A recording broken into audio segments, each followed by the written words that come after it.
Right? Okay, so by the way, spoiler alert, you just learned the California Tax Board's opinion about when you leave California. It's welcome to the Hotel California. You can check out anytime you want, but you can never leave. Okay? So California, what's going on? California has the highest income tax in the country. 13.3% on incomes over $1 million. Well, everyone goes, oh, well, I don't make over $1 million, but you sell your house, you sell stock, you make over $1 million sometimes, so it affects you. There's no capital gains deduction, which means it's ordinary income, so you get to pay 13.3% on your profits in California. There's no deduction. But if you're a non-California resident, you don't pay tax on what's called intangibles like stocks and securities. So what's the game? Well, you're a wealthy billionaire and you're going to sell your company. You want to move to Texas, a non-tax state, and sell your stock because you'll pay no California tax. Unfortunately, Chris Ferrigno, who isn't here, you're out of luck because California will always tax real estate because it's based here. This only applies to stocks and bonds. That's taxed where you reside. So that's the tax issue, and the California tax man really takes that Eagles song to heart. Chorus? Welcome to the Hotel California. Great. Okay. That's what happens. So, I'm going to talk about a notorious, narcissistic, multi-billionaire. No, not that one. Since Chris is here, he doesn't have to raise his eyebrows. Okay. I'm going to talk about a guy who's the richest guy in the world, at least for a moment. This guy's named Elon Musk. He's a smart guy, sort of. What he does is, I think a couple years ago, he asked people, should he sell 10% of his Tesla stock? And they said yes.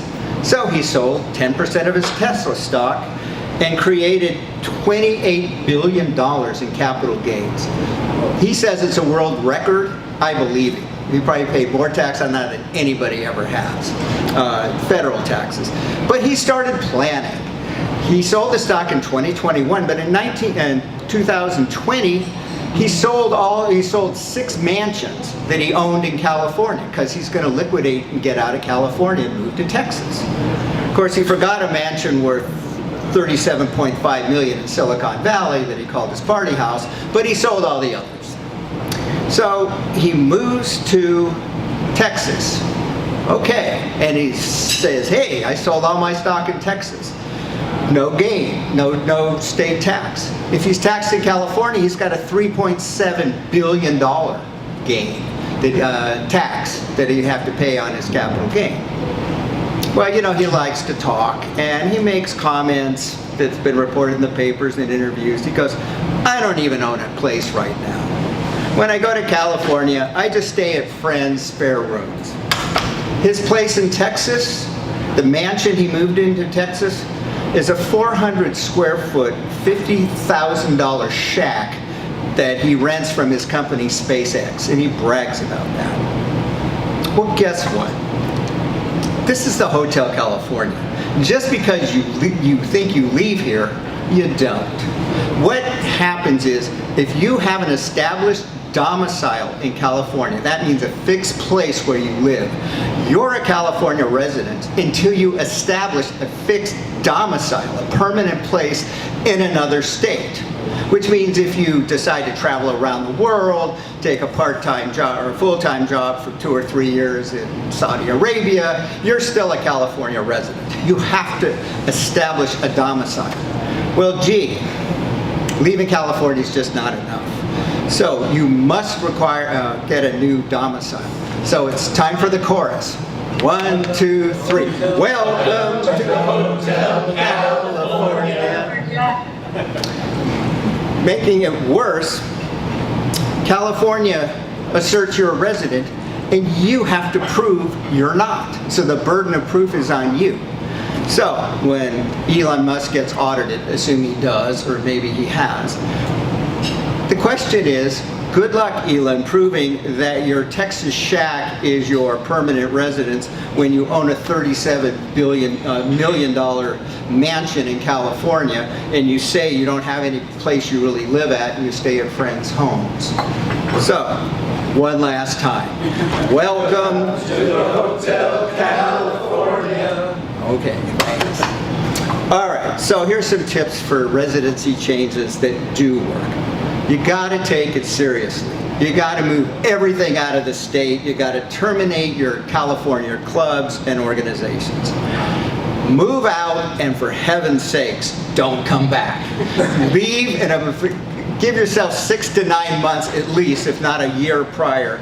And just if you're gonna have a major taxable event like selling $28 billion worth of stock or any amount of stock. But if you can't do that, and you're going to come back and forth, don't even bother. Once you're out of here, don't come back unless it's for non-business reasons, like you're going to attend a wedding or a graduation, and just try to stay a few days, but don't conduct business here. Hire Cunningham Moving to move your stuff immediately, and then immediately hire a realtor once you get to your new place, or hire one before you get there and say, I want a new house, find me a new house. Make it clear you're looking for a new residence. This is the part you could really help yourself. You write letters, emails, your Facebook posts, everything saying, I'm permanently leaving California. So sorry, all my great friends, I'm leaving California. I'm leaving California. You say that 100 times. Franchise Tax Board and the courts have to look at that. Resign from your health club and book club. I won a major case on this. There was $2 million of taxes the Franchise Tax Board was trying to assess against a client. What convinced them wasn't all the evidence and arguments I presented. It was that my client quit her longtime book club and that her mother resigned as trustee of her trust because she was going to move to another state and she didn't want to be trustee of the trust. This is kind of a great story. So the Franchise Tax Board's hassling us unbelievably, all this stuff, and I finally get an appeal with these guys. And the appellate officer's asking all these kind of really interesting questions that I couldn't quite figure out why he's asking these. And we take a bathroom break. And we walk to the bathroom and they say, gee, what's your background, this and that? And he just goes, oh, I'm a criminal lawyer. The Franchise Tax Board hired me. I go, why'd they hire you? And they go, well, I can argue really well, so they want someone who can argue before their boards or whatever to get more money, or when they screw up, who can defend them. And I went, this guy doesn't know anything about tax. So I go back and I present the most complicated tax picture I can think of. I see the guy's eyes going blank in the back of his head, and 2 weeks later, he throws in the towel and settles the whole case. So, with that, if I have any more time, I'll take questions. So, no more singing, though. Microphone. The question is, what if you... what if the Eagles wrote another song that didn't go like that?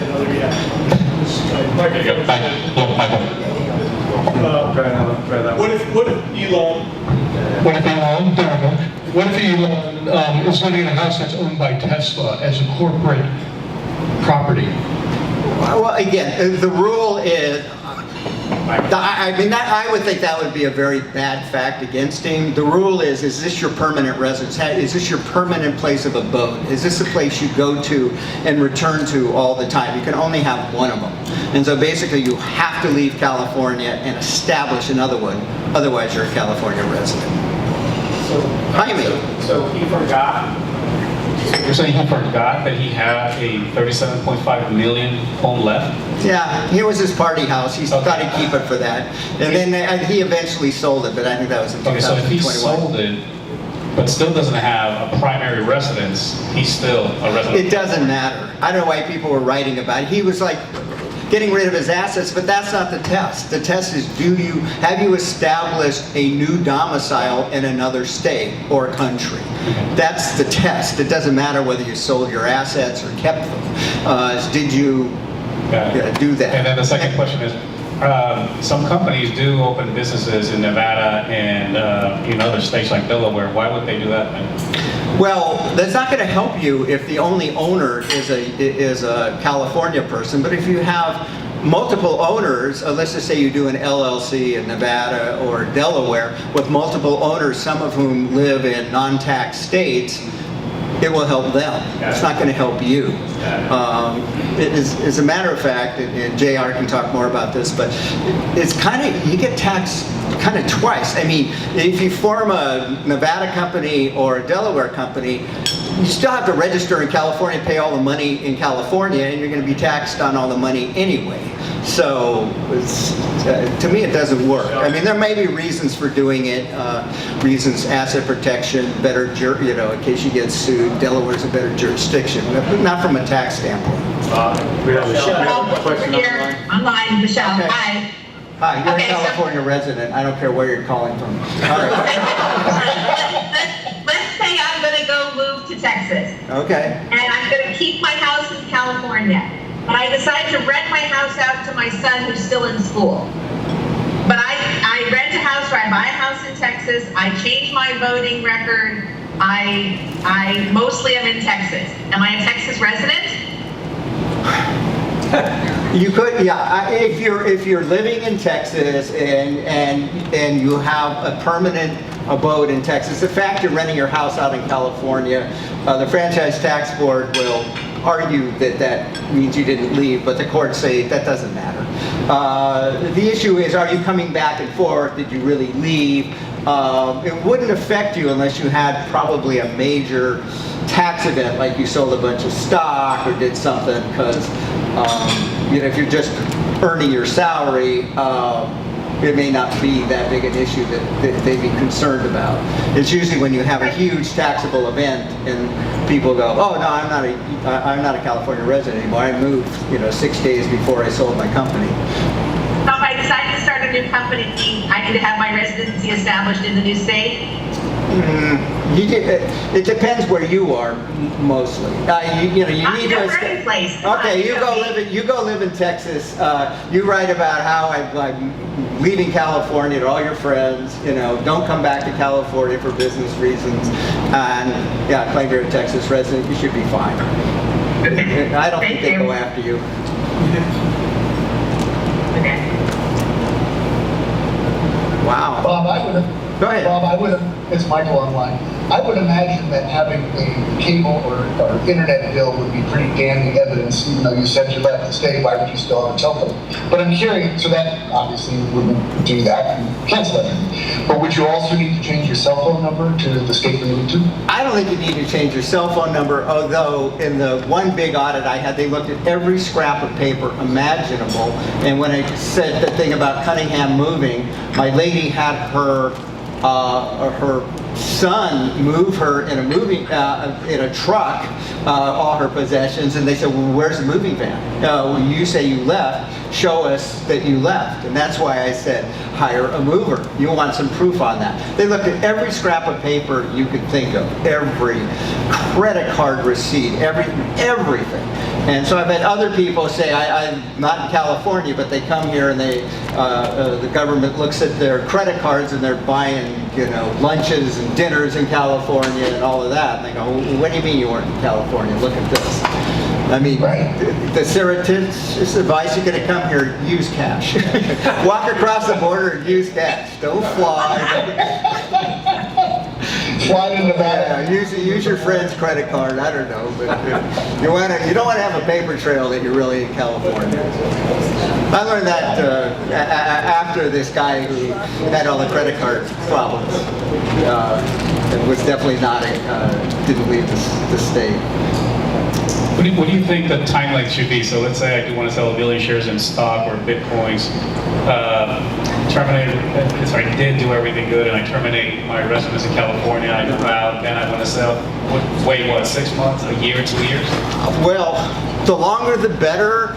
I would like it if, let's just say you're going to sell something let's say you're going to sell it in 2025, that you leave by December 23, so you can file, so 2024, you're not You got a couple of tax returns showing you're not a California resident anymore, so I think that's really good evidence. I'd like at least 6 to 9 months, but it would be great if you left before the new year started so you could file a return showing your Texas address or whatever before you do it. The issue is if you're coming back and they can see your credit card stuff, or there's a bunch of emails saying, hey, I'm in town, or whatever, fixing computers or bills, you know, that's the problem. And I didn't, there was a hidden problem here for Elon Musk, and that is when he says when he comes to California, he stays with his friends' houses. It doesn't affect his stock sale. But regardless of who you are, if you're in California doing business, you owe California taxes. I used an example a couple years ago when I did this presentation of Peyton Manning, right, the quarterback. He was in California for 5 days out of his duty cycle, but then they had the Super Bowl here. And he was here for another 5 days. So that made the numerator 10 days. That doubled his California taxes because they said 10 days, California, 180 days playing football, you owe us, you made $20 million, you owe us $100,000 or something, just because the Super Bowl is in California. And that applies to broadcasters, that applies to lawyers, that applies to all kinds of people who come here and do business here. They take a pro rata portion of your business day and take the money. So he's admitting he's back in California, so whatever his salary is, say he's only getting... Call Messi and tell him. Yeah. And a lot of these, just so you know, a lot of these people, they have tax returns in all 50 states. I mean, you know, if you're an athlete, it's incredible. Every little state is taxing you. Patrick. I have no idea. Yeah, well, my son,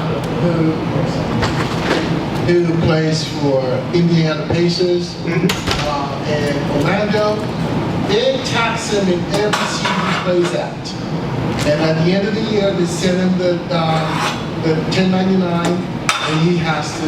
I know the tax. Just give him to Curtis. He loves doing 48 states of tax returns. Yeah, what a mess. I just look at that and just go, I'm so glad I'm not an accountant. I'm so glad we have Curtis.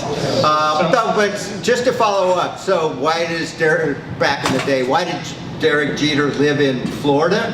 Because he has to pay all the tax. That's for all his endorsements and everything else. They all moved to all the golf. Tiger Woods, all the golfers live in Florida because there's no state income tax there. They may owe tax where they play in the tournaments, but they can sell all their bling and all their stuff and claim Florida residents. They won't have to pay income tax. And that's what the Rolling Stones do and all these others do internationally. They all say they're based in, no, it's in the Netherlands. The Netherlands had like a 2% tax on royalties or something. And they all formed entities in the Netherlands. All the big rock groups and stuff that weren't US did that. Yeah. I think Netherlands has got to have been cracked down upon. I don't know if it still works, but that was the deal. And so yeah, you'll see all these athletes living in Florida, and you say, why? They're going to be taxed pro rata anyway, but no, it's for all their endorsement money and stuff. I have another interesting fact about California tax. So, let's say you're out of state, you make $100,000 from a California source, and for simplicities, you just don't make anything where you live. Maybe it's because you have an investment here. You're only taxed at $100,000 in California, and so you're at that tax rate. But let's just say 1 year, 2 year, whatever, you sell some property in that other state, and now you've made $2 million plus the $100,000 that you always get from California.